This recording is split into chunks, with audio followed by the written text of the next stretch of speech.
ভাই, প্রেমের বিয়ে আবার কি জিনিস?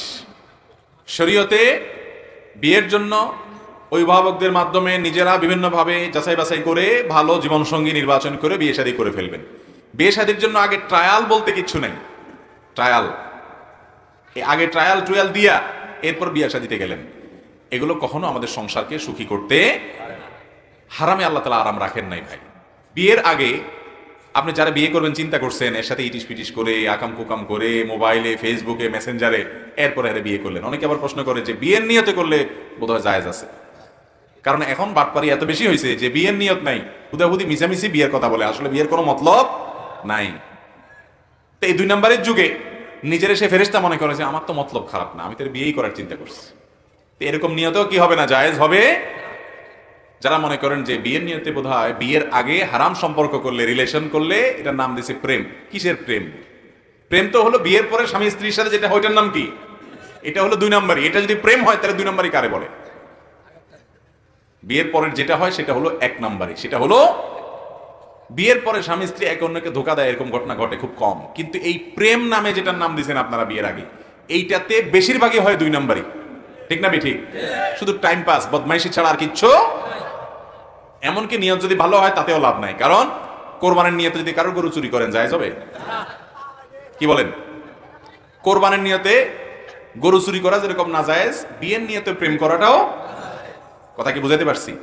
বিয়ের আগে স্বামী স্ত্রীর মানে একটা বেগানা পুরুষ একটা বেগানা মেয়ে সম্পর্ক রাখতে ঘরে ঘরে যুবকরা যে রোগ আক্রান্ত, ঘরে ঘরে এমন যুবক পাওয়া যায় না যার জীবনে 2-4টা এরকম আকাম কুকাম করেনি। ঠিক না ঠিক? আহা, যে যুবক তার যৌবনকে কালিমা মুক্ত রাখতে পেরেছে, সেই যুবকটি হলো জান্নাতি যুবক ইনশাআল্লাহ। সেই যুবক আল্লাহর আরশের নিচে ছায়া পাবে। সেই যুবক বুক চেতিয়ে বলতে পারবে আমার চরিত্রে কখনো কালিমা লাগতে পারে নাই, অথবা কালিমা লেগেছে, আল্লাহর ভয় আসার সঙ্গে সঙ্গে আমি ফেরত এসেছি, আর কখনো আমি সেখানে ব্যাক করতে পারি নাই।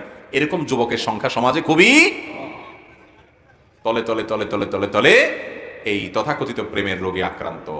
আল্লাহ তাআলা আমাদের যুবক ভাইদেরকে হেফাজত থাকার তৌফিক দান করুন। ভালোবাসা সব জমায় রাখেন যুবকরা। কার জন্য? বইয়ের জন্য। বইয়ের জন্য অজাগায় কুজাগায় প্রেম টেম নাম দিয়া ভালোবাসা খরচ করে ওই জায়গা মতে খরচ যখন করতে যাবেন তখন দেখবেন ভালোবাসা আতায় আর পাইতেছেন না, টান পড়ে গেছে। সফট ড্রিঙ্কসের জাঁজের মতো এটা। সফট ড্রিঙ্কস এটা যখন খুলে ফেলবেন, গ্লাসে ঢালবেন, খাবেন, ব্যবহার করবেন, এরপরে মুখ আটকাইলে ওই আগের জাঁজ আর থাকবে না। এই ভালোবাসা আল্লাহ যা দিছে এটা সব জমায়েতন কার জন্য? ওই বৈধ স্ত্রীর জন্য। ওইটাই হলো আসল ভালোবাসা। আর আগের যেগুলা, এগুলা মেয়েদের বাদাম খাওয়া, চাইনিজ খাওয়ার বুদ্ধি, আর পুরুষদের ছেলেগুলার আকাম কুকাম করার বুদ্ধি। নাম দিছে প্রেম। নাম দিছে কি? প্রেম। এটা হলো ছলনার অপর নাম। হ্যাঁ, অনেকে আছে যে ইখলাসের সাথে প্রেম করে, যে তার প্রেমের মধ্যে কোনো ভেজাল নাই। এটা হলো ওই যে কোরবানির খালেস নিয়তে গরু চুরি করার মতো। তার নিয়ত ঠিক আছে কিন্তু পদ্ধতি ভুল। এই ভুল পদ্ধতিতে ভালো নিয়ত থাকলেও লাভ হবে। যুবকরা তওবা করেন। আপনার স্কুলে, আপনার কলেজে, আপনার বন্ধু বান্ধবদের সবার একটা একটা আছে। তো আপনি চেষ্টা করবেন যে না, আমি আকাম করব না, সবগুলা জাহান্নামের যাত্রী, আমি একা তাদের থেকে ভিন্ন কিছু হওয়ার চেষ্টা করব। তালে তাল মিলান। আপনি সবাই যেরকম করে আপনি ওইদিকে হাঁটলেন, আপনি তো ঢিলা হয়ে গেলেন।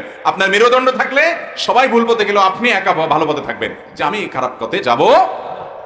এই যুগে যুবকদের সবচেয়ে বড় ফেরেশতা হওয়ার প্রমাণ হলো তার এরকম কোনো কুসম্পর্ক নাই। আল্লাহ আমাদের যুবক ভাইদের চরিত্রগুলোকে হেফাজতে রাখার তৌফিক দান করুন। চেষ্টা করবো না যুবকরা ইনশাআল্লাহ? আর যত আকাম কুকাম আছে সম্পর্ক, এগুলো সব ছিন্ন করবো তো ইনশাআল্লাহ। যারা ছিন্ন করবেন নিয়ত করছেন হাত তোলেন। মুরব্বীও নিয়ত করছেন ছিন্ন করবেন। আল্লাহ তাআলা আমাদের তৌফিক দান করুন।